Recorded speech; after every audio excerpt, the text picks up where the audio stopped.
Hello, नमस्ते, सत श्री अकाल, आदाब। मैं संग्राम सिंह आप सभी का फिर से स्वागत करता हूं आरंभ स्टडी में। तो लूसेंट सीरीज की यूनेस्को पार्ट में हम देख रहे थे यूनेस्को की साइट्स के बारे में। तो इस थर्ड लेक्चर में हम अगली साइट्स को कवर करेंगे जिन्हें 1984 एंड 1985 में ऐड किया गया था। तो ये 5 साइटें हम इस पूरे वीडियो में देखेंगे। तो इस वीडियो में अंत तक मेरे साथ बने रहिएगा। चलिए पढ़ते हैं।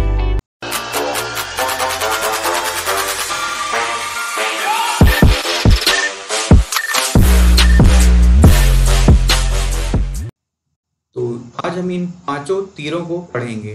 तो शुरू करते हैं अपनी जर्नी। तो सबसे पहले हम जाएंगे सूर्य मंदिर यानी सन टेम्पल में। फिर उसके बाद घूमते घूमते हम साउथ में जाएंगे महाबलीपुरम टेम्पल में। फिर उसके बाद हम घूमेंगे काजीरंगा नेशनल पार्क, कुछ जानवर देखेंगे और अपनी जर्नी को एंजॉय करेंगे।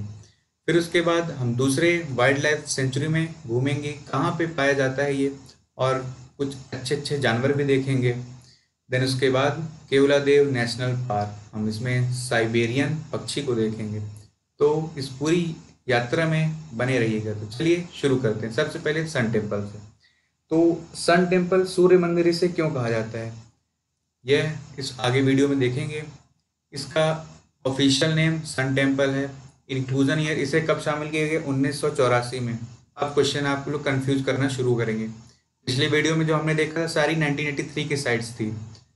आगरा, देन उसके आगरा फोर्ट, देन उसके बाद ताजमहल, अजंता केव्स, एलोरा केव्स, चारों 1983 की साइट्स थी। ये 1984 की। कहाँ पे है ये, पूरी उड़ीसा, उड़ीसा में पूरी जिला। फिर इसके बारे में इम्पोर्टेंट चीज़ देख लेते हैं। तो ये कहाँ पे है, ये है बंगाल की खाड़ी के किनारे स्थित है।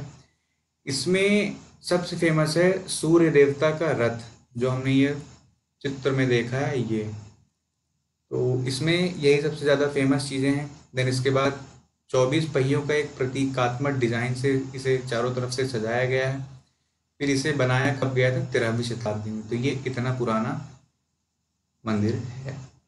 तो सूर्य मंदिर के बाद हम इसको तस्वीरों में देख लेते हैं।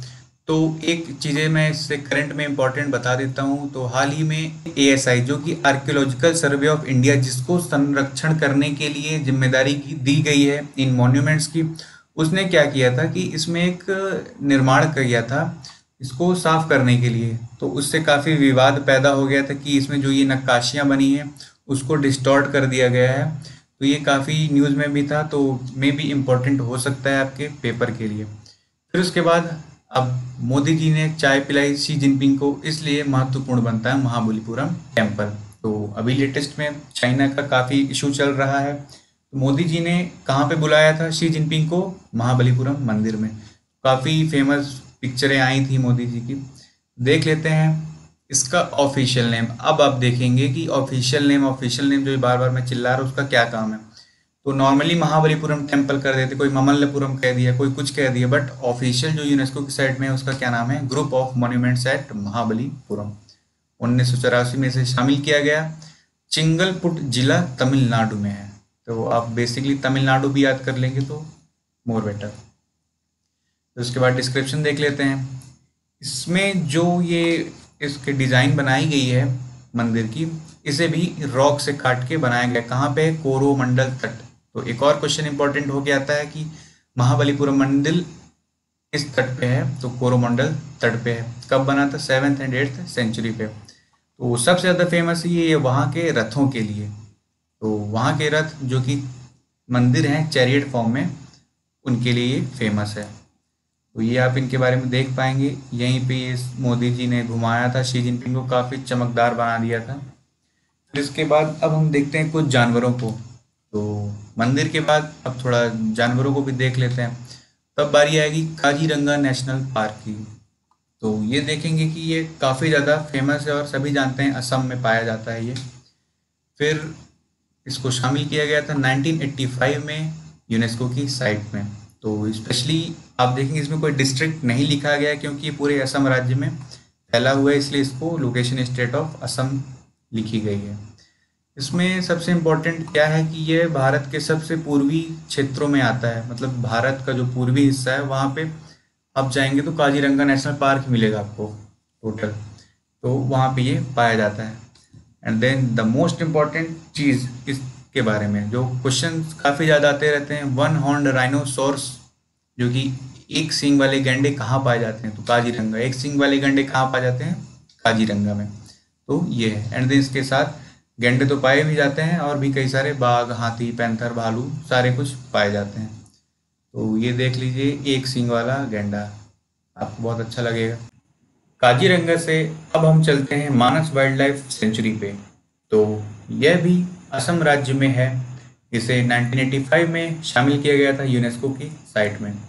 तो इसमें खास बात यह है कि यह foot hills of the Himalaya यानी हिमालय की तलहटी पे है और यहाँ पे कई सारी लुप्त प्राय प्रजातियाँ पाई जाती हैं। आप जैसे पैगी हॉग कहीं सुना ही नहीं होगा, ये है क्या। देन इसके बाद भारतीय गैंडे और भारतीय हाथी, यहाँ पे हाथी काफ़ी फेमस है यहाँ के, तो ये पाए जाते हैं। ये आप चित्र देख पाएंगे तो हाथी, एलिफेंट इस बार इम्पोर्टेंट बन जाता है क्योंकि एक रिसेंट में केरला में न्यूज़ आई थी कैसे एक हाथी जो कि प्रेग्नेंट थी, तो उसके साथ क्या होता है, उसको बॉम्ब खिला दिया जाता है और कैसे निर्मम हाल में उसे छोड़ दिया जाता है। तो इसलिए आप देख सकते हैं। फिर इसके बाद हम चलते हैं केवलादेव नेशनल पार्क। ये कैसा नेशनल पार्क है, ये तो हमारे किसी खेत जैसा लग रहा है, बट ये काफ़ी इम्पोर्टेंट है, देखते हैं क्यों। इसे शामिल किया गया था 1985 में यूनेस्को की साइट पे। ये कहाँ पे है, स्टेट ऑफ राजस्थान, 50 किलोमीटर दूर आगरा से। तो ये दिखाने के लिए किया गया है कि 50 किलोमीटर दूर आगरा से अगर आपको यहाँ जाना है तो आप जरूरी नहीं कि पहले आगरा जाएं, अगर राजस्थान में भी रह रहे हैं तो आगरा जाएं फिर वहाँ से 50 किलोमीटर जाएं, नहीं, ये सिर्फ दिखाने के लिए है कि राजस्थान में है ये जगह। फिर इसके बाद देख लेते हैं इसका विवरण। तो हमने शुरू में बात किया था, हम साइबेरियन पक्षियों के बारे में जानेंगे। तो साइबेरियन पक्षियों के अलावा यहाँ पे कई सारे पक्षी पाए जाते हैं। तो ये फेमस है डक हंटिंग, यहाँ पे महाराजाएं जो थे वो डकों की हंटिंग किया करते थे। तो इसमें क्या होता है कि विंटर टाइम में काफ़ी ज़्यादा एक्वेटिक बर्ड आते हैं अफगानिस्तान, तुर्कमेनिस्तान, चाइना और साइबेरिया से। तो इन सभी बर्ड यहीं पे आके बैठते हैं, काफ़ी सीनिक ब्यूटी रहती है। और सबसे खास बात साइबेरियन क्रेन जो कि काफ़ी ज़्यादा इम्पोर्टेंट है, वो यहाँ पे पाया जाता है। तो ये रहा साइबेरियन क्रेन जिसे हमने देखने का प्रॉमिस किया था। तो चलिए कर लेते हैं एक बार रिवीजन इन सभी साइट्स का। तो हमने सबसे पहले सूर्य मंदिर पे गए, कहाँ, उड़ीसा, 1984 में। फिर उसके बाद घूमते घूमते साउथ में चले गए, महाबलीपुरम टेम्पल। कब साइट शामिल हुई, 1984 में। तमिलनाडु से होते हुए हम पहुंचे असम, जहाँ पे है काजीरंगा नेशनल पार्क। तो 1985 में यह भी शामिल हुई। फिर असम में ही थे तो हम पहुंच गए मानस वाइल्ड लाइफ सेंचुरी पे, तो यह भी 1985 में शामिल हुआ। बहुत सारी natural park and wild life sanctuary हो गई। तो अब हम फिर से जाएंगे एक नेशनल पार्क केवलादेव पे, कहाँ पे है, राजस्थान। शामिल कब हुआ, 1985 में। तो अब हमारी अब तक कंप्लीट हो चुके हैं कुल 9 साइट्स। तो लूसेंट सीरीज की यूनेस्को पार्ट में यह लेक्चर सीरीज कंटिन्यू रहेगा। तो आप आगे भी कंटिन्यू रहिए सारी साइट्स को कंप्लीट करने के लिए। इस पूरे वीडियो में मेरे साथ अंत तक बने रहने के लिए धन्यवाद। आपको ये वीडियो कैसा लगा कमेंट करके ज़रूर बताएं, और अगर आपको ये वीडियो पसंद आया तो लाइक और शेयर करें। इसी तरह और भी इंफॉर्मेटिव वीडियोज़ के लिए इस चैनल को सब्सक्राइब करें। जय हिंद, जय भारत।